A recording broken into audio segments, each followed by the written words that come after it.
What's going on, guys? It's Void, and I'm back with another video on Area F2.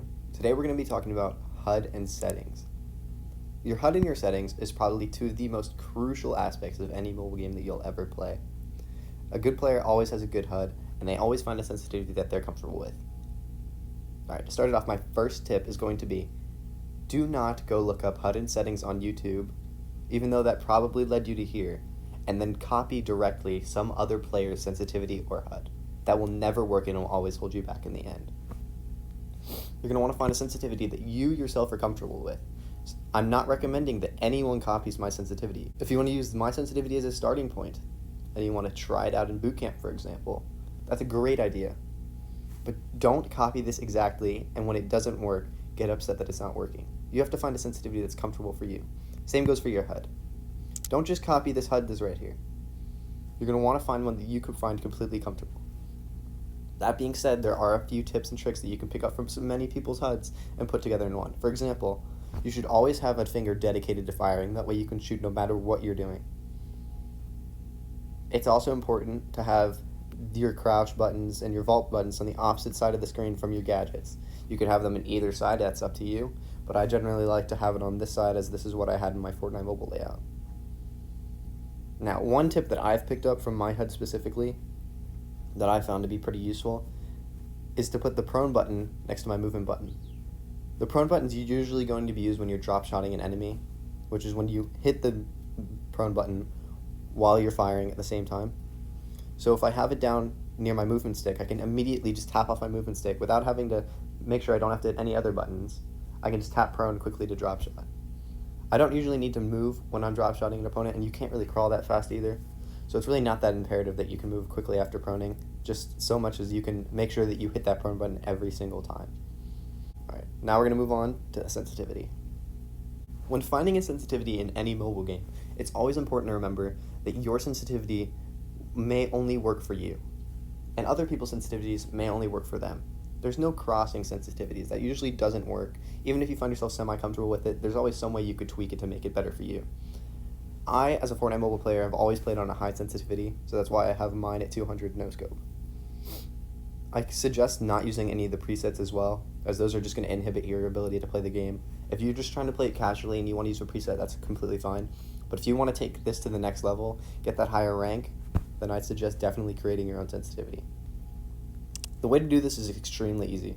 You're going to want to hit start, and you're going to want to hit boot camp. You're going to want to hit training, and then you can choose attacker or defender, depending on what operator you want to try it with. It doesn't really matter.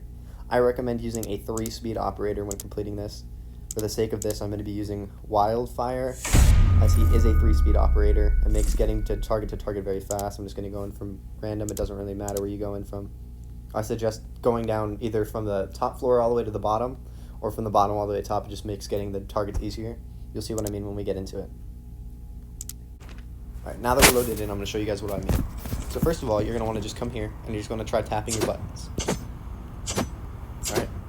If you find yourself missing a button a lot, you're going to want to go to your HUD, and then you're going to close your eyes and attempt to tap that button that you've been missing in-game. But instead of taking your finger off the screen when you tap, you're going to want to try to hold down on that button, and then open your eyes and see how far off you missed. So let's say I'm trying to tap the vault button, but I hit this button instead. Right here. I'm going to hold down my finger on it so I can see when I open my eyes where I'm hitting that's not the vault button. And then I'm going to want to move the vault button up here to match that spot, okay?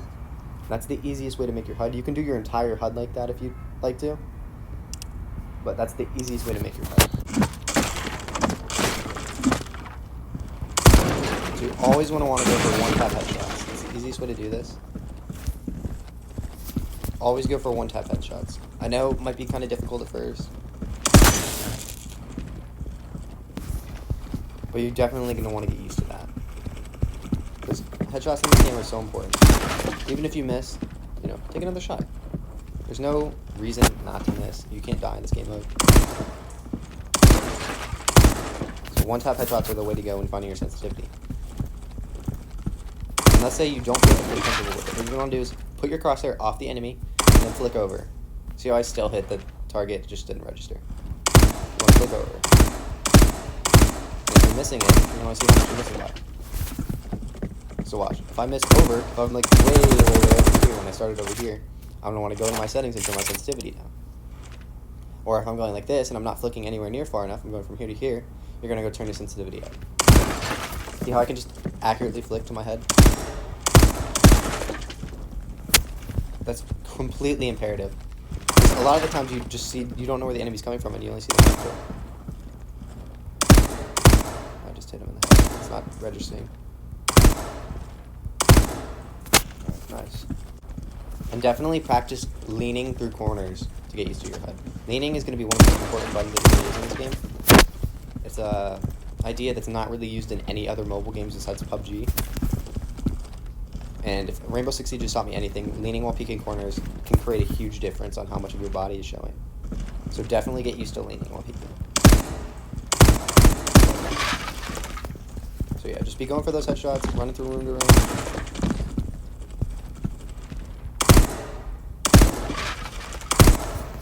Whoa. Alright. Drop the floor if you want to now, because you should have gotten all of them by now. So it's pretty much, yeah. The two things you're going to want to focus on are hitting one-tap headshots and leaning. One other thing to notice is that when you're full autoing, your sensitivity gets lowered while full autoing. That's really important to notice because as you're playing this game, that's something you have to keep track of is your sensitivity. And if your sensitivity is changing while you're doing a certain thing, it's going to make it more difficult to aim onto their head. That's why I suggest making sure that you can aim onto their head efficiently by just one-tapping, as your one-tap sensitivity doesn't change regardless of whether or not you're shooting. But if you're trying to full auto somebody, your sensitivity can change from gun to gun, etc. Alright guys, that's all I have for you today. I really hope this helped you guys figure out your HUD and sensitivity. If it did, make sure to drop a like and drop a sub. I'm going to be making so many more tips and tricks videos coming up in the future weeks. So that's what I got going for you guys. Peace. Love y'all. Void out.